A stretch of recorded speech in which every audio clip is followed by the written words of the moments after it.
안녕하세요. 혹시 오실 때 아까 1층에 사쿠라 벚꽃 밑에 보셨나요? 보셨어요? 예. 너무 이쁘지 너무 이쁘지 않던가요? 아무튼 꽃샘추위 때문에 좀 찬바람 쌩쌩 불고 하는데 아까 오는데 되게 빨갛게 펴 있어가지고 보는데 너무 이쁘더라고요. 근데 갑자기 요즘에는 왜요? 요즘 그런데 눈이 가요. 막 이제 그 네, 요즘에 그런데 눈이 가더라고요. 그 엠마오 근처에 청계천이 있거든요. 그래가지고 밥 먹고 요즘에 날마다 나가서 이렇게 산책을 하는데, 근데 가면은 진짜 날마다 이렇게 꽃 이렇게 새순이 이렇게 돋아나는 걸 보거든요. 그래서 너무 막 설레고 그래가지고 사진 찍어서 막 분반톡에도 올리고 예, 그리고 막 그 어떤 형제님한테 보내가지고 근데 좀 날씨 그때도 찬바람이 불었을 텐데 찬바람이 불지만 찬바람도 봄은 막지 못하네요. 이렇게 약간 멋있는 말 적어가지고 보내드렸는데 답장이 없어요.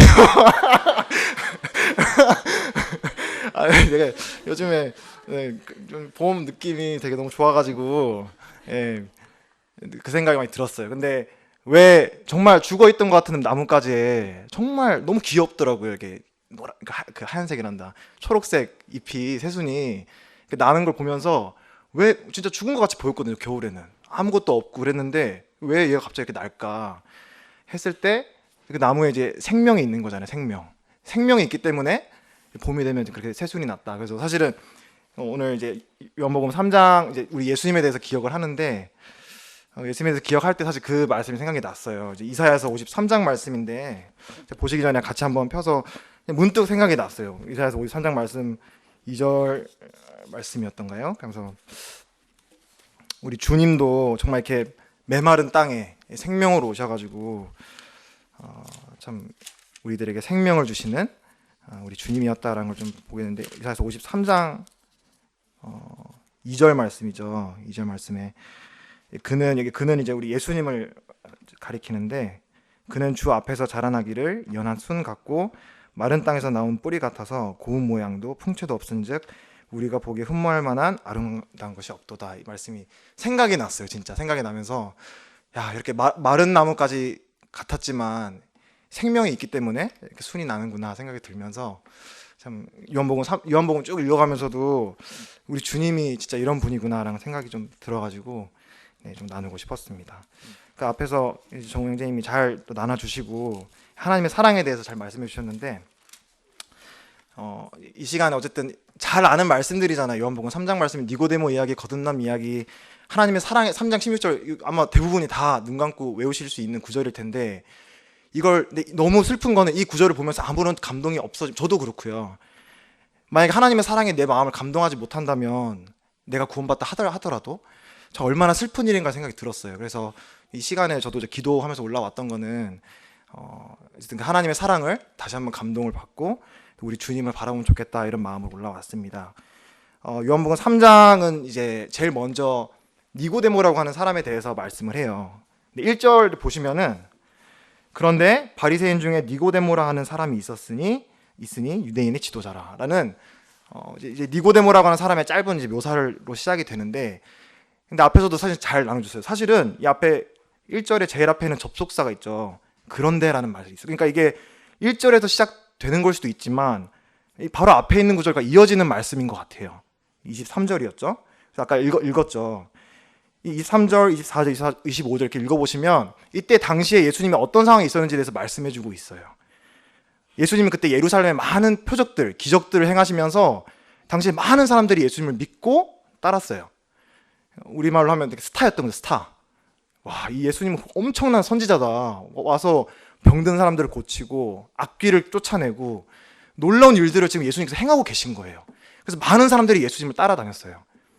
근데 이제 24절에 보시면 23절 끝에는 많은 사람이 그의 행하시는 표적을 보고 그의 이름을 믿었으나 24절 예수는 그의 몸을 그들에게 의탁하지 아니하셨으니 여기서 이 믿었으나라는 사람들이 예수님을 믿었다라는 표현하고 그리고 예수님께서 몸을 그들에게 의탁했다라는 의탁하다라는 말하고 같은 말이래요. 원어가.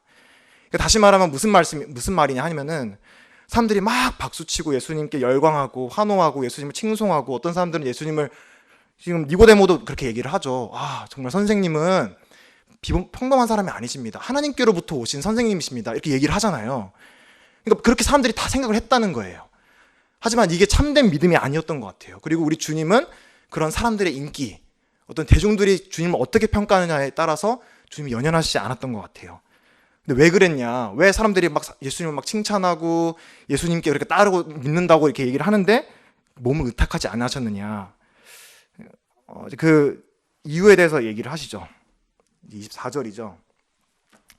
24절과 25절의 말씀이 있는데, 그들에게 의탁하지 아니하셨으니 이는 친히 모든 사람을 아심이요.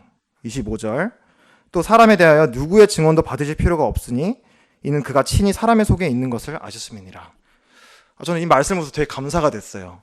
우리 주님에 대해서. 왜냐하면 주님은 사람의 마음을 아신다는 거잖아요. 친히 모든 사람을 아신다. 그리고 사람의 마음을 아신다.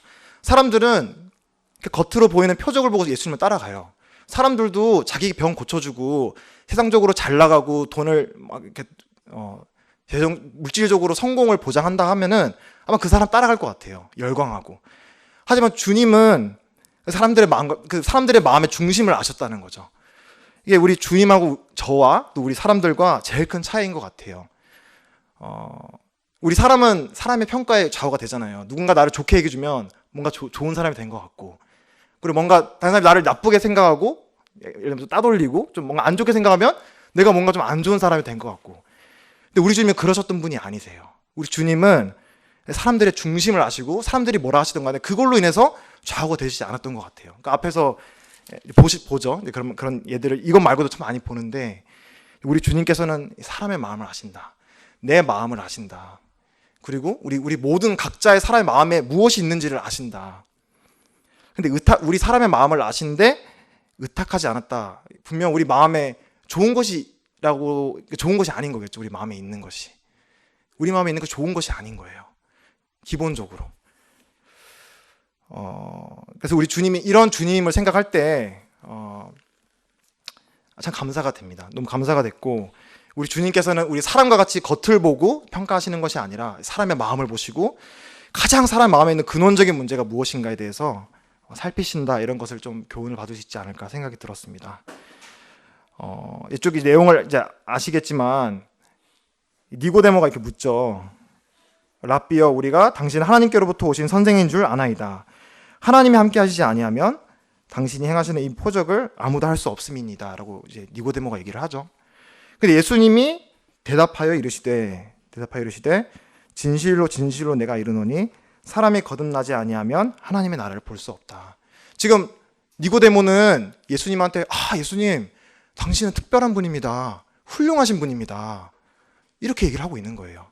근데 예수님은 사실 질문도 아니었잖아요. 사실 질문도 아니었어요. 칭찬하고 있는 거잖아요. 근데 대답이라고 하시면서 너가 거듭나야지 하나님의 나라를 볼 수 있다라는 대답을 주고 계세요. 근데 이걸 우리가 이해할 수 있는, 이건 정답이다라고 말도 할 수 없지만 앞에 있는 것으로부터 우리가 힌트를 얻을 수 있지 않나 생각이 들어요. 예수님께서 이렇게 대답하신 이유는 예수님께서는 사람의 마음을 아시기 때문에, 사람의 마음의 가장 근원적인 문제가 무엇인지도 아시고 사람의 마음의 가장 근원적인 필요가 무엇인지도 아시는 분이 바로 우리 주님이시다. 왜 어떻게 그걸 알 수 있냐? 우리 요한복음 1장에서 배웠죠. 예수님은 하나님의 아들이시기 때문에. 예수 그리스도는 그냥 단지 훌륭한 선지자가 아니라, 그냥 교사가 아니라 하나님이시기 때문에, 하나님의 아들이시기 때문에 사람이 마음에 무엇이 있는지를 다 알고 계신다는 거예요. 니고데모를 만났던 우리 주님께서는 나의 마음도 알고 계신 거예요. 여러분의 마음도 알고 계시고, 여러분이 은밀하게 생각하는 것들, 마음에 있는 쓴뿌리들, 혹시 관계적인 부분에서 내가 가지고 있는 어려움들, 남몰래 짓는 그런 은밀한 죄들, 이중적인 생활, 그리고 아까 얘기했잖아요. 그런 연예계에서 터지고 있는 그런 불미스러운 사건들. 근데 꼭 그런 유명한 사람들이 아니더라도 나 자신만 봐도 그렇잖아요. 나 자신만 봐도 내 안에 무엇이 있는지. 근데 우리 주님께서는 그걸 아셨다는 거죠. 그리고 그걸 아셨기 때문에 사람이 영적으로 죽어 있고 영적으로 거듭나지 않으면은 이 하나님의 나라, 하나님이 속한 영적인 것들을 이해할 수도 없고 볼 수도 없고 거기 들어갈 수도 없다. 하나님은 그 어떤 것도 체험할 수가 없다라고 예수님께서 너무 분명하게 얘기를 해주시고 계신 거예요. 우리 다 이걸 믿고 사실 구원 받은 거잖아요. 구원 받은 건데 이걸 안다는 것이 참 중요한 것 같아요. 우리 마음에는 단 하나의 좋은 것도 없었다. 근데 우리 주님께서 거듭나지 아니하면 하나님의 나라를 볼 수도 없고 들어갈 수도 없다라고 하셨다는 가장 주님께서 우리의 근본적인 문제와 또 필요를 알고 계신다는 것이 참 감사가 되는 것 같습니다. 성경은 사람의 문제에 대해서 잘 알고 있어요. 우리 열왕기상도 그렇고 보면은 이 성경이 너무 솔직하게 얘기를 해주잖아요. 다윗 같은 훌륭한 사람도 그렇고 막 앞에 보면은 누구였죠? 네, 여로보암한테 이렇게 이 성전 예루살렘 이외의 그런 단과 이런데 이제 성전을 지어서 이제 산당을 지어서 거기에 이제 예배하게 될 때 하나님께서 보내신 그 사람이 예언을 하잖아요. 이게 무너질 것이다. 그 사람이 그 하나님의 메시지를 하는데 나중에 결국은 아주 안 좋은 결말을 맞이하잖아요. 그러니까 하나님께서는 사람을 되게 솔직하게 이렇게 말씀해주고 계신 것 같아요. 그래서 우리 하나님께서는 우리의 가장 우리의 마음에 있는 문제인 죄에 대해서도 물론 우리를 동정하시고 우리에 대해서 긍휼히 여기시고 우리를 사랑하시고 하시는데 그거에서 분명하게 지적을 하시는 거죠. 그래서 이제 로마서 3장 말씀에도 그런 말씀이 있죠. 유대인이나 헬라인이나 다 죄 아래에 있다고 우리가 이미 선언하였느니라. 기록된 바 의인 없나니 하나도 없으며. 성경은 우리가 죄가 있다고 설득하지 않아요. 명진아, 너 이렇게 이런 거 잘못했으니까 너 죄인이야. 믿어줘. 이렇게 얘기하고 있지 않아요. 성경은 단호하게 얘기해요. 너 죄인이야. 유대인이나 헬라인이나 거듭나지 않은 사람은 타고나서부터 죄성을 가지고 타고나. 넌 죄인으로 태어났어. 거듭나지 않고는 희망이 없어. 라고 너무 분명하게 선언하고 있는 거예요. 우리가 어떤 의사를 만날 때 그렇잖아요. 열이 나가지고 갔는데 좋은 얼음팩 주면은 그 좋은 의사인가요? 아니죠. 콧물이 나가지고 코감기 걸려서 콧물이 나서 의사한테 찾아갔는데 의사가 좋은 티슈를 줬어요. 좋은 의사인가요? 아니죠. 의사는 그러니까 우리가 아픈 곳이 있고 그 아픈 곳에서 많은 그런 아픈 증상들이 나타나죠. 근데 좋은 의사는 그 증상을 잘 고치는 사람도 좋은 의사겠지만 그 문제의 뿌리를 찾아서 그 뿌리를 해결하는 것이 좋은 의사잖아요.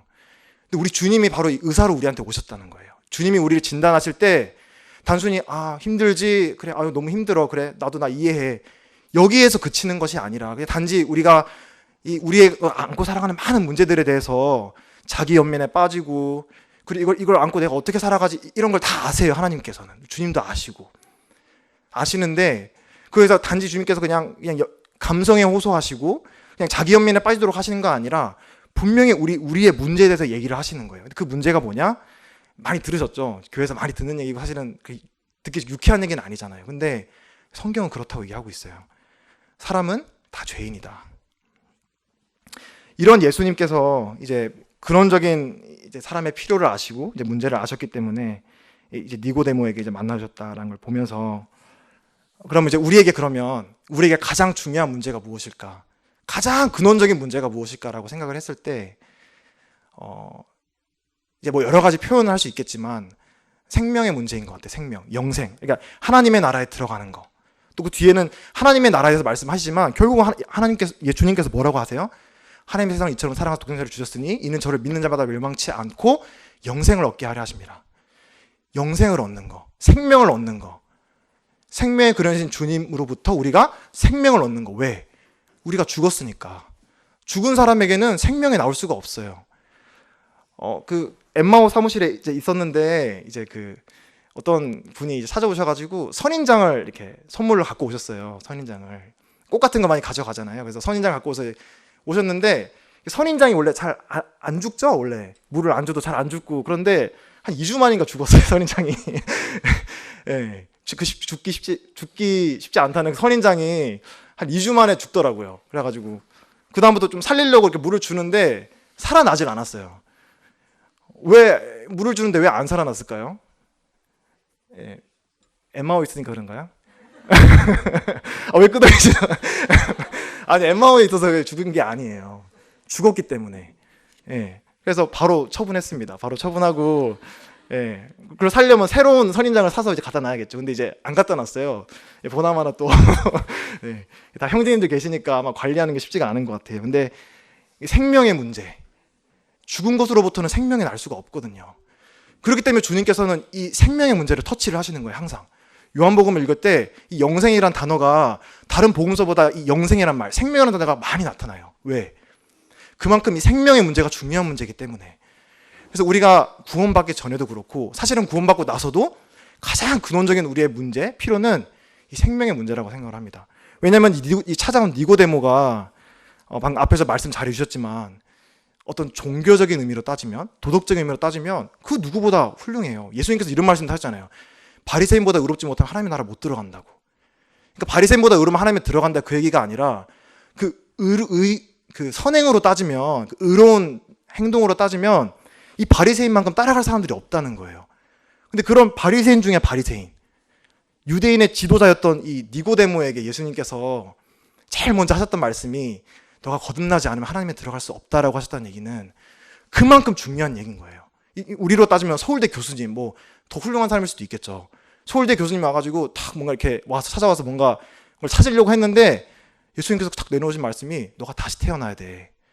다시 태어나는 게 너가 지금 찾고 있는 것을 찾는 길이야 라고 예수님께서 말씀하신다. 그래서 우리가 이게 물론 이제 이 말씀이 오늘 본문이 믿지 않는 사람들을 위해서도 참 좋은 말씀이지만 믿는 우리에게도 사실은 교훈해 주는 바가 참 크다고 생각을 합니다. 그래서 좀 제가 갑자기 좀 잘못 갔는데, 네, 그래서 이제 요한복음 3장 1절부터 조금씩 이렇게 살펴보면서 주님이 또 교훈해 준 것들을 제가 깨닫는 선 안에서 최대한 열심히 나누도록 하겠습니다. 여기 이제 니고데모라고 하는 사람이 나와요. 니고데모라고 하는 사람 1절에 보시면 이 니고데모라고 하는 사람은 바리새인이었고 유대인의 지도자였다. 그리고 심지어 예수님에 대해서 좋은 평가도 하고 있어요. 그러니까 아까도 말씀드렸지만 정말 우리로 따지면 정말 훌륭한 사람인 거예요. 그리고 종교적으로도 매주마다 금식하고 어려운 사람도 도와주고 그런 것들을 했던 사람일 거예요, 아마. 근데 그런 그런 니고데모에 대해서 주님께서는 너가 거듭나야 하겠다라고 말씀을 하십니다. 이걸 무엇을 얘기해 주냐면은 아무리 종교적인 사람이라도, 아무리 종교적인, 제가 누구를 지금 겨냥해서 얘기하는 게 절대 아니에요.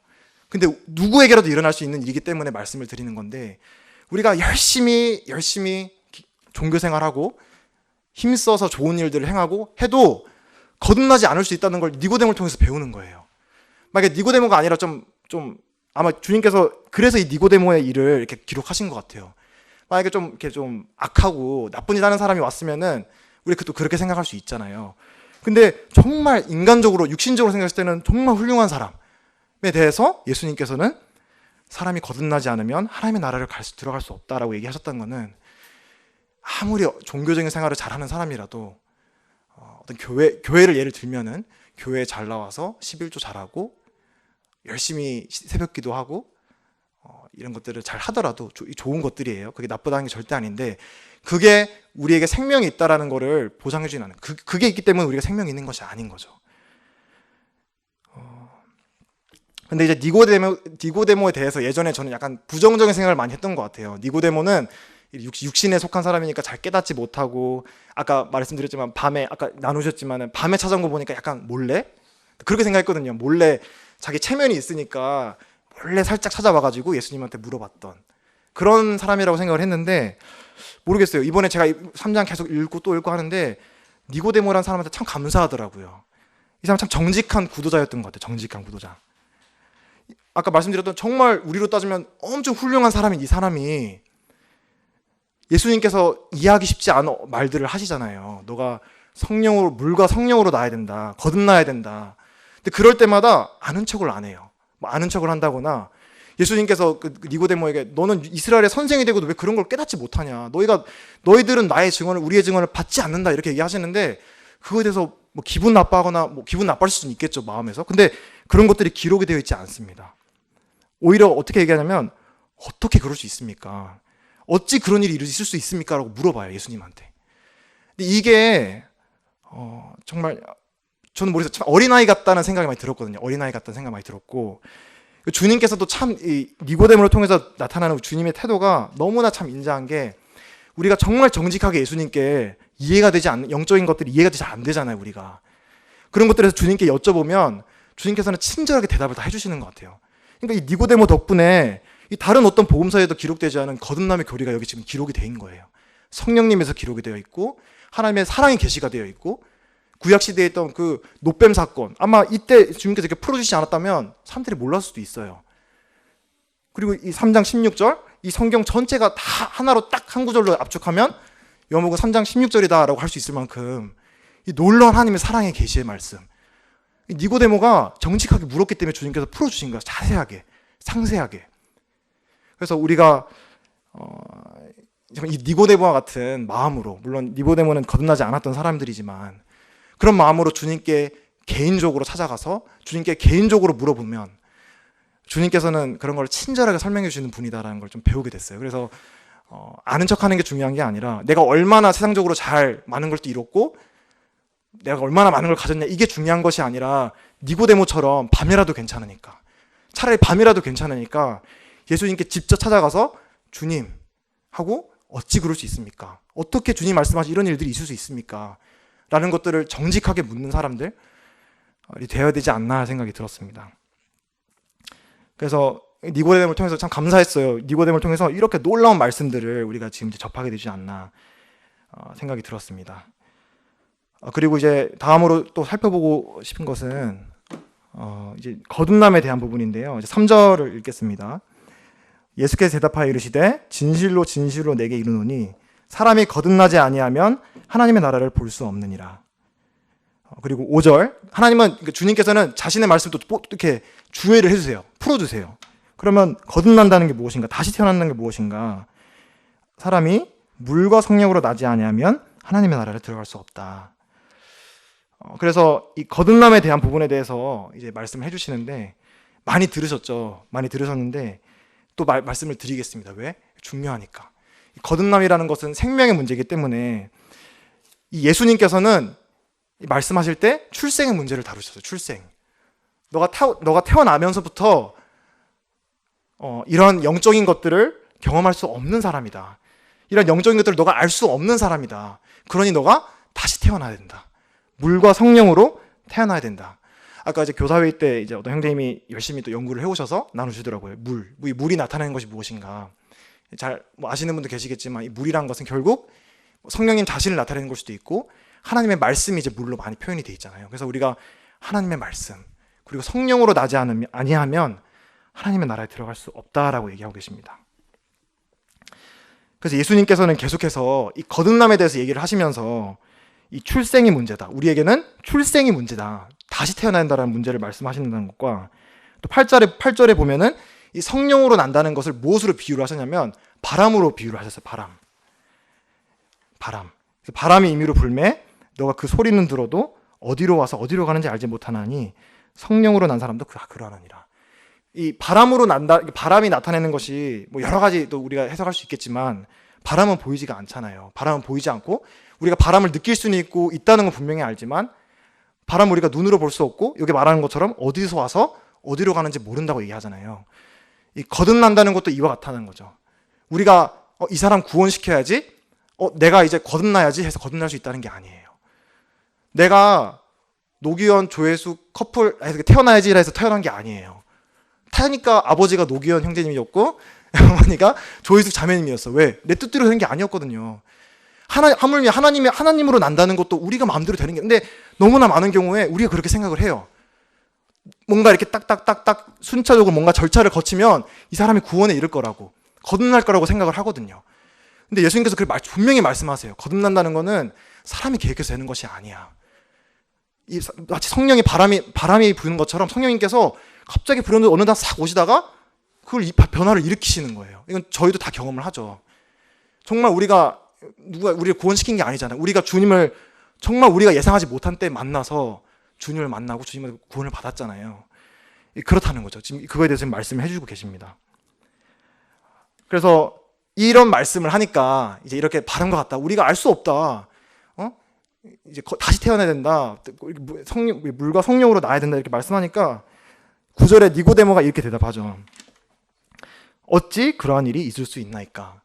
근데 이 어찌 그럴 수 있사옵나이까라고 하는 이 니고데모의 질문이 진짜 이해를 못해서, 지적으로 이해를 못해서 이렇게 물었을까라는 질문이 들더라고요. 이렇게 똑똑한 사람이 아마 지적으로 이해를 못해서 이렇게 묻진 않았을 것 같아요.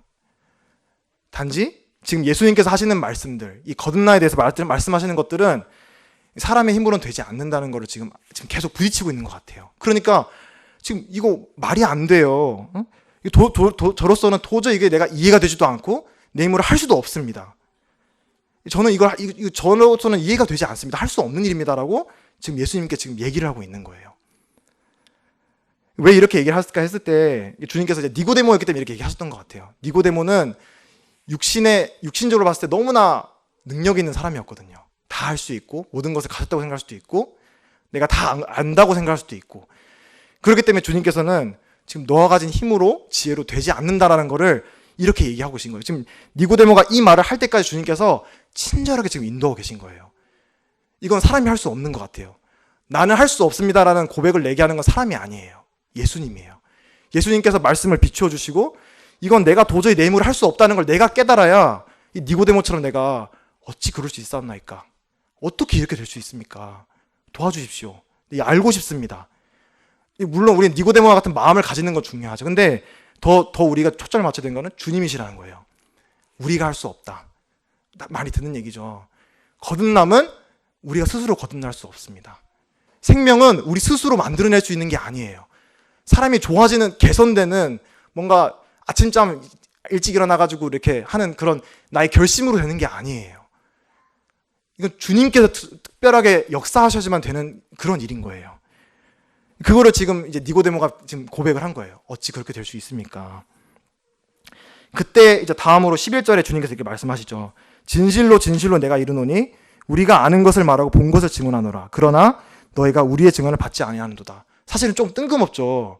지금 거듭남에 대해서 말씀하시다가 갑자기 우리가 아는 것을 말하고 본 것을 증언하는데 너희가 우리의 증언을 받지 않는다. 좀 뜬금없이 얘기를 하시잖아요.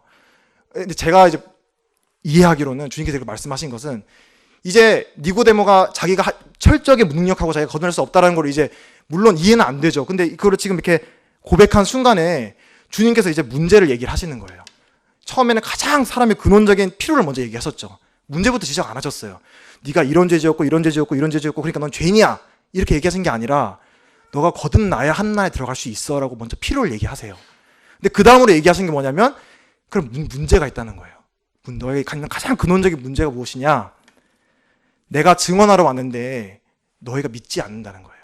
믿지 않는 거. 이것도 제가 다 이해해서 지금 이렇게 말씀드리지 않기 때문에 조심스러운 부분이 있지만, 근데 이거는 우리가 이해해서 되는 게 아니라 실제잖아요. 우리가 믿었기 때문에 구원을 받았고 거듭난 거잖아요. 주님께서 크게 정확히 문제를 지적하고 계신 거예요. 너희가 지금 왜 그러는 줄 알아? 지금 너희가 지적으로 뭔가 이해를 못해서 그런 게 아니야. 도덕적으로 뭔가를 무슨 일을 덜 해서가 아니야. 교회를 덜 나와서가 아니야. 뭐를 잘못을 해서가 아니야. 너희가 믿지 않아서야. 나는 증언하러 온 사람이야 라고 지금 주님께서 얘기하고 계세요. 요한복음을 읽으실 때 이제 증언이란 말이 많이 나올 거예요.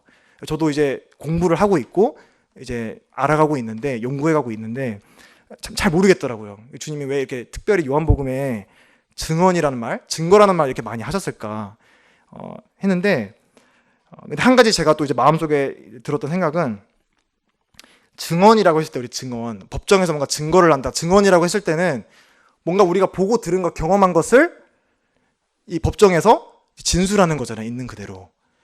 그러니까 우리 주님께서 이 땅에 오셨을 때 증언하셨다고 했을 때는 바로 그렇다는 거예요.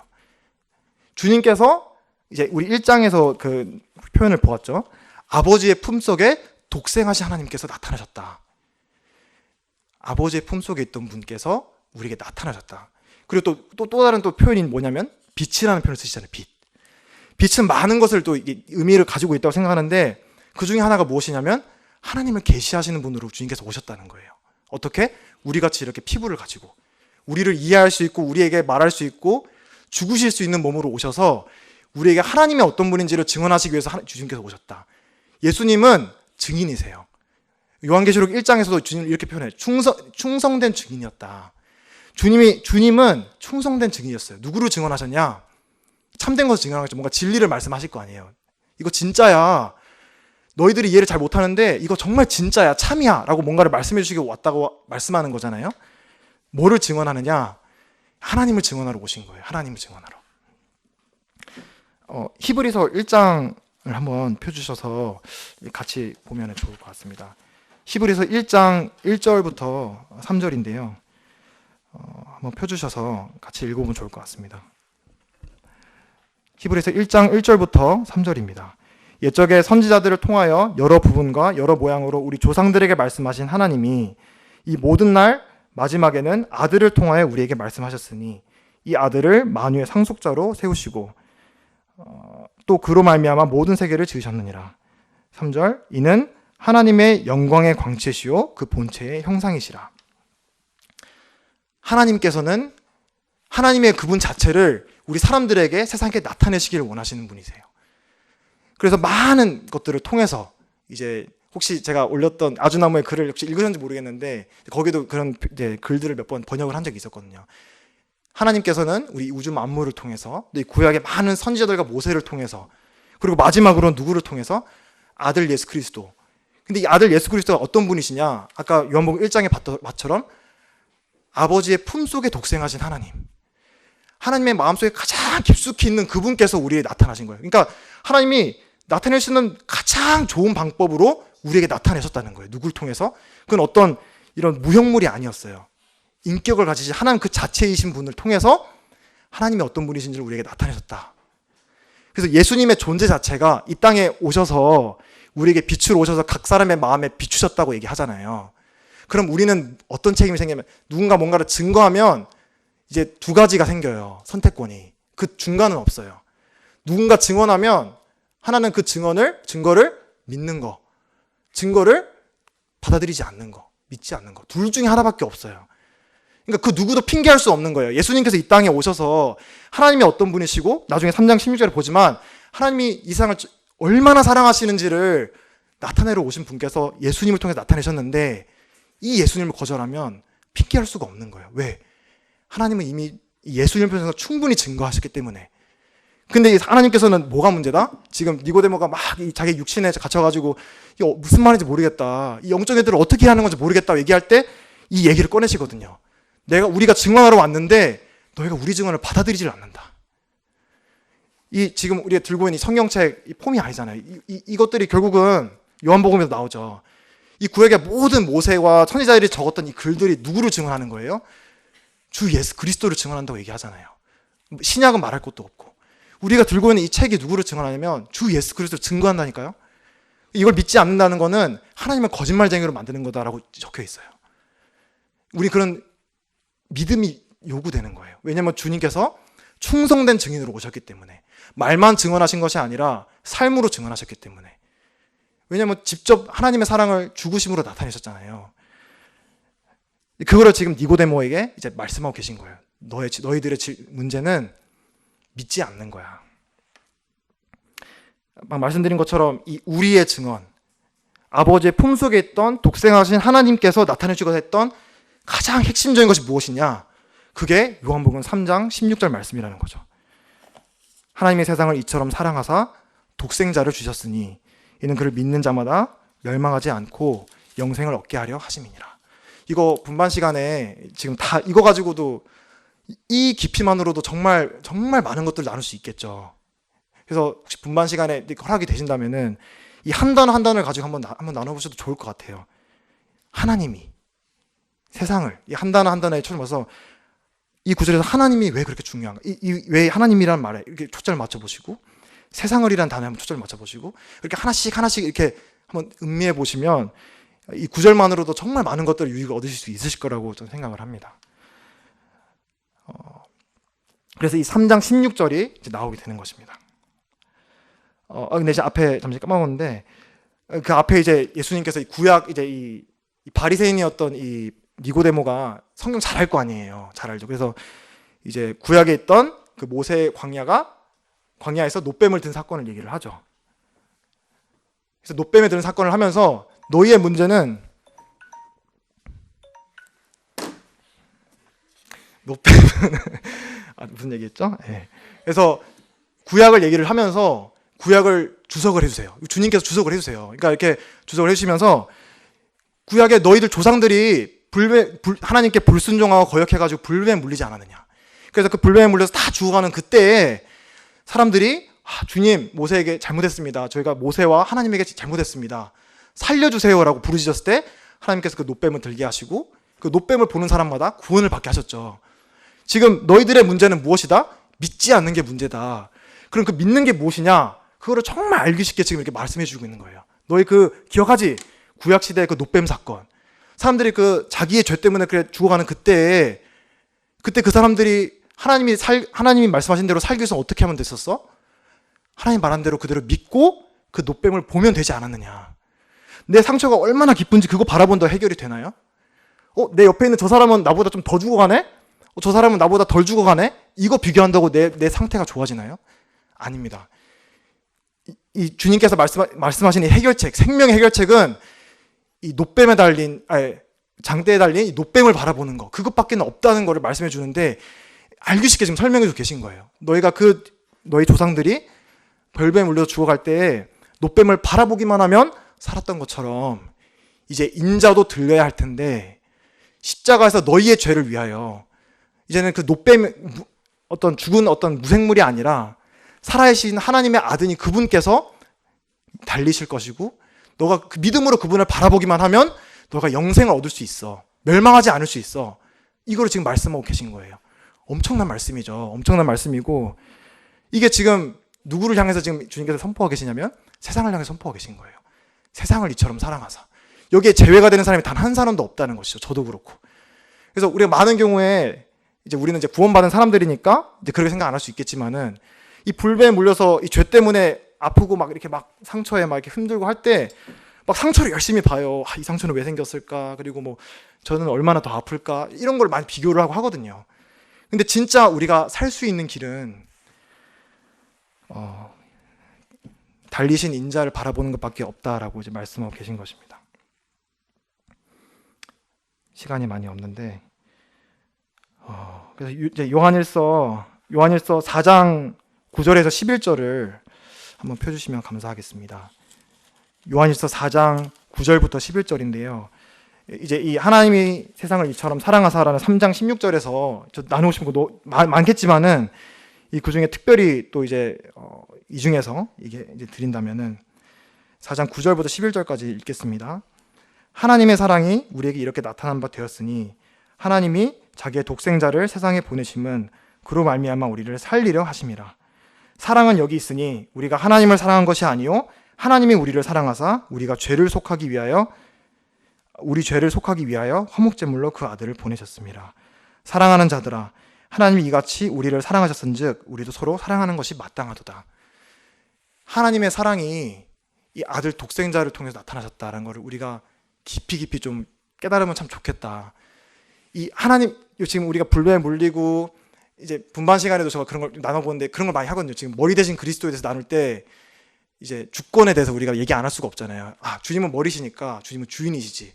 그러면 우리가 주인 대신 주님을 정말 주인으로 모시고 사는가? 내가 정말 주권을 내가 인정하는가?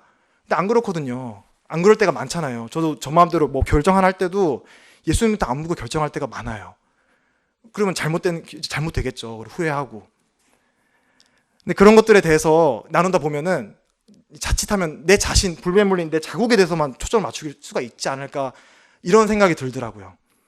난 이렇게 못 살아. 후회가 돼. 반성이 돼. 그러니까 반성하고 하는 건 참 중요한 일인데, 근데 그 반성하고 하는 건 참 중요한 일이에요. 내가 지금 문제가 있다는 걸 인식을 해야 되니까요. 근데 결국 우리의 시선이 어디로 가야 되느냐?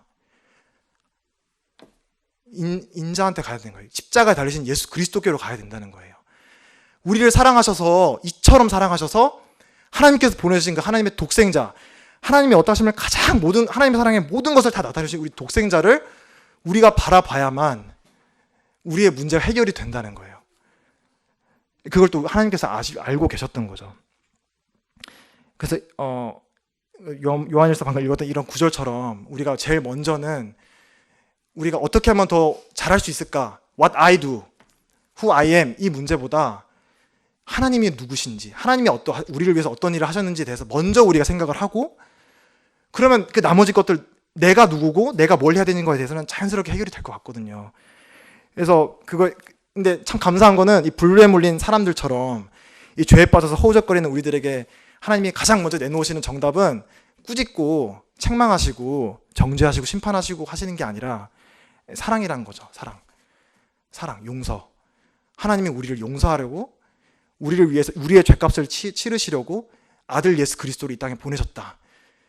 이게 하나님의 사랑의 메시지, 복음인 거잖아요. 복음. 이게 우리를 살아가게 하는 거고, 우리가 어떨 때는 죄로 인해서 이제 실수를 범하고 넘어질 때에도 결국 우리를 일으키는 거는 바로 이 하나님의 사랑. 우리가 죄인 되었을 때, 아까 나누셨죠. 로마서 5장 8절 말씀처럼 우리가 의롭지 못하고 살아갈 때 그때 하나님께서 확증하신 사랑. 그 확증하신 사랑은 예수님께서 십자가에 돌아가심으로 나타내셨다. 그럼 우리는 아까도 말했지만 하나님이 사랑을 확증하셨잖아요. 확실히 증거하셨잖아요. 그럼 우리는 어떻게 하면 되는 거예요? 하나님 그렇게 하셨어요. 제가 그걸 받아들일게요. 그럼 되는 거예요. 그게 믿음인 거예요. 그거. 하나님이 뭘 했다는 걸 내가 바라보고 그걸 내 마음으로 받아들이는 거, 영접하는 거. 그게 하나님께서 우리 영생을 주시는 그 믿는 구원에 이르는 믿음이다. 그거를 우리가 꼭 기억해야 되지 않나 생각이 들었습니다. 이제 이거는 믿지 않는 사람들만의 이야기가 아니라 이제 갈라디아서 우리가 이제 많이 알죠. 이제 내가 육체 가운데 사는 것은 나를 사랑하사 나를 위하여 자기 자신을 버리신 하나님의 아들을 믿는 믿음 안에서 사는 것이라. 우리가 살아가는 것은 우리를 위하여 자기 자신을 버리신 하나님의 아들을 믿는 믿음 안에서 살아간다고 사도 바울은 고백했어요. 동일하게 우리도 마찬가지예요. 우리 의로 살아갈 수가 없어요. 저도 그렇게 살아보니까 안 되더라고요. 내 의로 살려고 하면은 관계가 더 깨지고 저는 누군가를 더 비판하고 누군가를 살리는 것이 아니라 더 죽이더라고요. 내 의가 살아나면. 근데 이 하나님께서 보이신 나를 위하여 자기 자신을 버린 그 하나님의 사랑을 믿음 안에서 내가 살지 않으면 내가 그렇게 빠지겠지만 결국 제가 이제 저뿐만이 아니라 돌아가야 되는 것은 아들을 버리신 하나님의 사랑. 그래서 우리가 많은 문제들이 결국은 마음에 여유가 없어서 생기는 거거든요. 내 거 잃기 싫으니까 내가 뭔가 무너지는 게 싫고 뭔가 이렇게 사람이 마음에 여유가 없어지면 못 베풀잖아요. 사랑을 나타내기가 힘들어지잖아요. 근데 이 예수님께서는 어떻게 사셨느냐? 3장 35절 말씀을 보시면 이런 표현이 있거든요. 아버지께서 아들을 사랑하사 만물을 다 그의 손에 주셨으니. 앞에 3장 16절에서는 하나님이 세상을 이처럼 사랑하사 독생자를 세상에 주셨잖아요. 근데 35절에서는 하나님의 아들을 사랑하셔서 만물을 아들에게 주셨다고 말씀하고 계세요. 하나님께서는 아들을 내버리시는 무정하신 그런 아버지가 아니세요. 물론 우리 사람을 사랑하셔서 독생자를 버리셨지만 하지만 아들을 사랑하셔서 만물을 아들에게 주셨다고 말씀하고 계시거든요. 그렇기 때문에 주님께서는 이 아버지의 사랑을 힘입어 살았어요. 사람들이 막 박수 쳐주고 야 예수님 슈퍼스타야, 야 훌륭한 선지자야 이런 평판으로 살지 않았어요. 하나님이 아버지께서 나를 사랑하신다. 나를 사랑하셔서 만물을 내게 주셨다는 이 믿음으로 예수님께서 살아가셨다니까요. 그러니까 우리도 마찬가지로 살 수 있는 힘은 내가 뭘 가졌다, 내가 어떤 학력이 있다, 어떤 직장에 있다, 내 포지션이 뭐다 이걸로 우리가 살아가는 게 아니에요. 아버지의 사랑으로 우리가 살아가는 거예요. 우리를 위하여 자기 자신을 버리신 하나님의 아들을 믿는 믿음 안에서 우리가 살아가는 거예요. 변함이 없어요. 우리가 믿지 않는 구도자에게도 할 수 있는 메시지만 믿는 우리에게도 동일한 메시지를 결국 우리가 돌아갈 것은 아버지의 사랑이다. 이 아버지의 사랑이 우리 마음 가운데 충만하면 우리가 여유가 생기는 거거든요. 우리가 사랑할 수 있어요. 왜?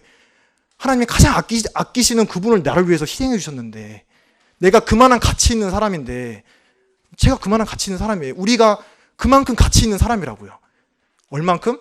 하나님의 품 안에 계신 독생하신 하나님을 하나님께서 우리에게 주실 만큼 우리가 가치 있는 사람이라고요. 그래서 이런 믿음이 들어서 우리가 살면 좋지 않을까 생각이 들었고요. 이제 증인에 대해서 뒤에도 좀 얘기를 해요. 이제 뒤에 요한복음 3장 22절부터 30절 말씀은 이제 세례 요한에 대해 얘기하는데 이것도 좋아요. 이것도 세례 요한도 1장에서 잠깐 언급이 되는데 여기서도 마찬가지로 이 예수님을 증언하러 온 증인 어떻게 살았느냐 한번 나중에 이 세례 요한이 처했던 상황을 함께 세례 요한은 어떤 태도를 보였는가 한번 비추어 보세요. 자신을 왜 이 사람은 이렇게 그리고 기쁨이 충만했다 하잖아요. 우리도 기쁨이 충만한 사람을 살고 싶잖아요. 근데 내 자아를 붙든다고 기쁨이 충만하지 않거든요. 아버지의 사랑으로 충만할 때 우리가 기쁨이 충만한데 나중에 한번 꼭 나눠보시면 좋을 것 같고요. 3장 31절부터 36절은 우리 예수님께서 충성된 증인으로 사셨다 이 얘기를 또 하고 계세요. 이것도 마찬가지로 우리 예수님은 어떤 증인이셨느냐 이거에 대해서 꼭 나눠보시면 좋을 것 같습니다. 네. 그래서 거듭남에 대해서 이제 말씀을 드렸는데 이 거듭남은 개인적인 체험이다. 우리 다 같이 있을 때 이게 집단적으로 일어나는 그런 체험이 아니에요. 이거는 니고데모처럼 우리가 예수님을 직접 대면해서 예수님께 찾아가서 있는 모습 그대로 예수님께 물어보고 예수님이 말씀하시는 것들, 증거하시는 것들을 내가 받아들이면 되는 거예요. 그렇게 할 때 내가 비로소 거듭날 수 있다. 그래서 혹시 이 가운데 거듭나시지 않은 분은 꼭 주님을 개인적으로 만나셔서 아까 말씀드렸죠. 물과 성령으로, 말씀과 성령으로 거듭날 수 있다고 했잖아요. 성경을 펴셔서 성경이 예수님을 뭐라고 증언하는지 찾기 힘들면은 요한복음 3장 16절을 깊이 읽어보시기를 권해드려요. 그러면 하나님의 사랑이 어떤지를 깨달을 수 있으실 거예요. 그리고 이제 둘째로는 많이 다루지는 못했는데 증인에 대해서 나누었죠. 그래서 우리 이제 전도 집회를 앞두고 있잖아요. 그래서 우리가 전도 집회 있을 때만 아니면 말로만 우리가 증거하는 게 아니라 그 말씀이 육신이 되셨잖아요. 예수님께서. 우리도 마찬가지로 우리 삶이 하나님 메시지가 돼서 예수님의 본을 따라서 우리가 증인의 삶을 살면 참 좋겠다 이런 생각이 들었습니다. 나중에 분반 시간에 좀 서로 이렇게 격려하시고 하나님의 사랑에서 나누시고 또 어떻게 우리가 또 전도 집회 때 또 증인으로 살 수 있는지 나눠보시면 좋을 것 같습니다. 기도하고 마치겠습니다. 은혜로 오신 아버지 하나님 감사합니다.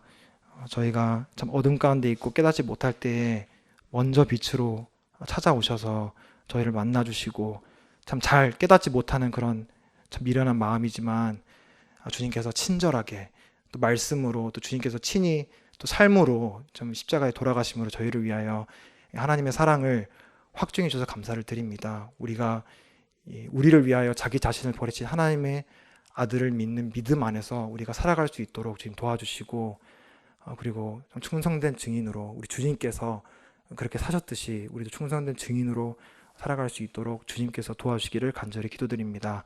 앞으로의 시간도 주님께 의탁드리며 이 모든 것 주 예수 그리스도 이름으로 기도했습니다.